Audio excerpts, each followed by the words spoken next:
Welcome to the Inside Texas Football YouTube channel, powered by InsideTexas.com. I'm Joe Cook. If you're seeing this pop up in your feed at a random time, you know that's good news. And that good news today is Daylan McCutcheon has committed to the Longhorns, previously a Florida State commit. He chose the Seminoles back in July, but he took a visit, Justin, to see the Longhorns for the Mississippi State game. And with the Seminoles season going down the drain, he decided that Austin instead of Tallahassee was the place he wanted to be. Yeah, Daylan McCutcheon's a kid that, he was one of those that I think a lot of Texas fans didn't factor him into that wide receiver conversation early in the class because you were talking about DeCorian Moore and a Khaleke Lockett and Tanook Hines and a Kelshawn Johnson and even, Jamie French. But, buddy, Texas has always loved this kid. This is Chris Jackson and Steve Sarkisian are big fans of the 5'11", about 180-pound, four-star receiver. His head coach, former Texas Longhorn quarterback Todd Dodge, and so he's gotten a nice dose of how to run routes in his one season at Lovejoy. He's been tremendous. Look, a source inside the program told me he is the perfect complement inside to a Jamie French and a Khaleke Lockett. And I think that's how Texas kind of views him. He went to Texas A&M 2 weeks ago just because he was kind of keeping those options open. Liked the visit, didn't love it. Came to Austin, and there's a good chance when he left Austin, he may have given the staff a silent. But he's in the class now, and he's the third receiver in the cycle. I think they're going to take one more, and that could be Michael Terry III, or it could be another guy.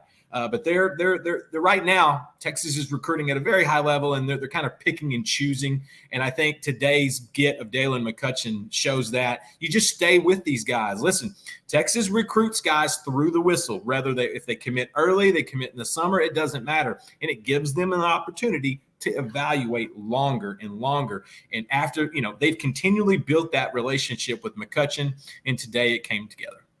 You're seeing a very genuine and organic reaction here because this is the first time I've watched his film. And that was just right there. That was the third one-handed catch that I've seen on his film. And this is someone who's 5'11", like you mentioned, 180 pounds. So someone who obviously has ball skills, is able to go up, get the football, make a play, even without the size. And something you brought up, if you're playing for Todd Dodge, you're playing in a offense that has some complexity to it. It has some things that you got to learn and have down. And that really translates to the next level, I think. It's the ability to know where to go, know where to be based off where defenders are. And I'm curious, do you see him probably – you mentioned Lockett and French outside. You mentioned – you think he could probably be a slot, maybe in the Jordan Whittington, DeAndre Moore type at the next level. And still, look, he keeps going downfield for explosive plays. He can do a lot of different things. Right. You nailed it. The source told me that they could see him as an X or an H. They could see him as an outside guy or an inside guy. I think they prefer him inside, but you know how Texas is. They're going to mix and match a lot of those guys. You're seeing that in the wide receiver room in 2024 where he's gone down that bench, a deeper bench now, and you're seeing a lot of mix and matching. And so I think Daylan starts off inside, but he's got the ability to move around. And also, with McCutcheon, he's a kid that, he's not going to wow you with anything. He just makes all the plays. Charlie Williams and I were talking about this the other day, and DeAndre Moore came to both of us at the same time. It's like this guy, if you go back and watch Moore stuff from California in high school, it's very similar. Moore was probably a little bit bigger, stronger, whereas McCutcheon is a better route runner and possibly a little bit faster. And so I think they're seeing the carbon copy in a sense of Moore, and you're seeing what DeAndre Moore can do. What's he have? 3 touchdowns in the last couple games. He's been tremendous. I think they view McCutcheon kind of in the same light. He can play some inside and out, but I think he'll begin at slot. Just looking at some of his track times, doesn't look like he ran the 100 that much during the most recent season. Had a season record of 22.73, and that's with no wind. And he had a 23.04. Can't tell if that's a tailwind, but still he's breaking 23 in the 200. And even if the track stats don't wow you, the stats do. I mean, like you mentioned, he's had a few huge games, 94 catches, 1,430 yards, 20 receiving touchdowns, 2 kickoff returns for a touchdown. he is producing.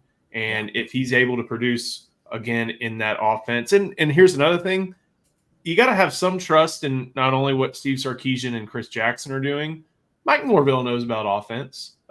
May not be apparent this year, may not know everything about offense, but we saw the Seminoles finish 13-0 last year with some great pieces. And if he likes what McCutcheon was able to do, then Steve Sarkisian and Chris Jackson obviously do as well. A lot of people like him. He's the number 104 prospect, number 14 wide receiver, number 21 player in Texas in the On3 industry ranking, which kind of groups everything together. On3 really loves him. Number 68 overall prospect, number 12 wide receiver, number 17 player in Texas. And so, Justin, we'll talk about this in a second, but here's something to chew on right before we go to our ad break. Texas has 1, 2, 3 wide receivers who are in the top 70 in the On3 rankings, and they could have a chance at another. But first, before we get to that, got to give some love to our sponsor, and to that we will go to our friend LC. This video is brought to you by Andre the Lawyer. If you're injured, trust the team that secured millions for their clients and helped thousands of Texans with their injury case. Car wrecks, slip and falls, 18-wheeler accidents, on-the-job injuries, and wrongful deaths. Don't let insurance tell you what your claim is worth. Hire Andre the Lawyer to fight for you. Principal office is in Dallas, but they serve Texans throughout the state. So don't wait and call Andre the Lawyer today at 214-444-8808. That's 214-444-8808. The contact information is in the description. So, like we were mentioning, Jamie French, and I'm going to go by On3's rankings, number 62, make of that what you will, top 25 everywhere else. But Jamie French, number 62 overall prospect in the country. Khaleke Lockett, the number 24 overall prospect in the country, also a consensus top 50 guy. And now Texas has Daylan McCutcheon, number 68 prospect in On3's rankings. Again, that's a strong wide receiver class. And at this point, they may be looking for one more. Yeah, I mean, when your sales pitch is turn on the TV and watch us on Saturdays, and also includes going to play with some really good wide receivers. You're going to catch a few passes from a kid named Arch Manning. Like, those sales pitches work, and they can only work for a window of time. And Texas is completely taking advantage of that, like they should be. Like I said, one of Manning's favorite target might be DeAndre Moore. That was kind of a thing. They've been in sync a while, and so it makes a lot of sense that Texas would go after this guy. Look, it's an easy sell. You want to play in this offense. Like, one of the things he noticed about the wide receiver play was the amount of guys playing, the balance that was there. He said he counted at least 6 or 7 different guys catching passes. He loved that because he knows if he comes in early, which he'll be an early enrollee, if he comes in early, he can work hard in the spring, potentially, fight for a spot, get a little bit of reps or whatever in his freshman year. And I think that matters. But ultimately, look, when Texas is number 1, number 2 in the country, when they're undefeated, when they're scoring at will, recruiting isn't very hard. And Steve Sarkisian knows that. He's not making this difficult. That's why when he sees guys commit early in a cycle or in the summer, he just says, okay, we'll just get them later. And, buddy, he flips them later usually. And this is a trend we're seeing. We talked about the early enrollees a few days ago. I mean, it seems like the entire class comes in early.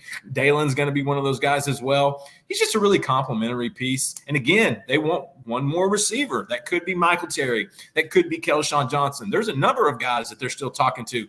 Dallas Wilson, the Oregon commit from Florida, they're still talking to him as well.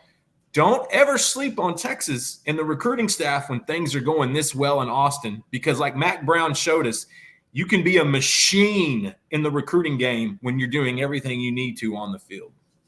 One other thing, and I think the point you bring up about Steve Sarkisian is spot on, and especially him, his effort, the offense, the production, draft picks, all that. But Chris Jackson is able to reap the benefits of all that, as well as we've seen somebody do at the wide receiver coach position at Texas in a long time. No, you nailed it. It took Jackson a little while to get his footing. Beginning of last cycle, he was having to do the same thing Kenny Baker was having to do right now, and that's kind of get your feet wet, figure out who the top targets are, and then start building relationships fast. And he always identifies that one guy out of state that he loves. Last cycle was Ryan Wingo. This cycle is Jamie French. And now, it's one of those things where Chris Jackson, if you talk to sources close to the program, he coaches up those guys pretty hard. He gets on to Wingo, he gets on to Jonte Cook, he gets on to Matthew Golden for little things, because they understand this guy did it at the NFL. He did it at the highest level. They see Jordan Whittington on Sundays. They see Adnan Mitchell. They see Xavier Worthy. All those pieces to that puzzle make it a beautiful picture. And Chris Jackson's a part of painting that. And actually, he's also, you need to start giving him a little credit for his development, because I'm not sure how many guys, I know Ryan Wingo was a stud. It still took time to get him ready to be able to play as a true freshman in this new conference on this team in 2024. He's done that. So it's not, Jackson's not just going from being a pretty good recruiter, he's also adding pretty good developer on his resume. And again, when you have 3 guys drafted the year before, that helps. They're going to have a few more drafted over the next few years. You got to tip your cap to Chris Jackson. He saw him commit to Florida State in mid-July. It kept talking to him, did not care, wanted to build that relationship, wanted to get to know Daylan a lot better. And I think they really like him as a kid, not just a prospect, like a culture fit. And right now, that's what Sark and Jackson are looking for. Perfect way to put it all together. Justin, thank you. Thank you for watching. Make sure you like this video, subscribe to the channel, turn on notifications. We will bring you any breaking news like this that happened today. And also make sure to head to InsideTexas.com. We have a ton of analysis up on this commitment. Use promo code IT1. Get yourself 2 months of access for just $1. Perfect time to do it, especially if Florida State season keeps going down the drain.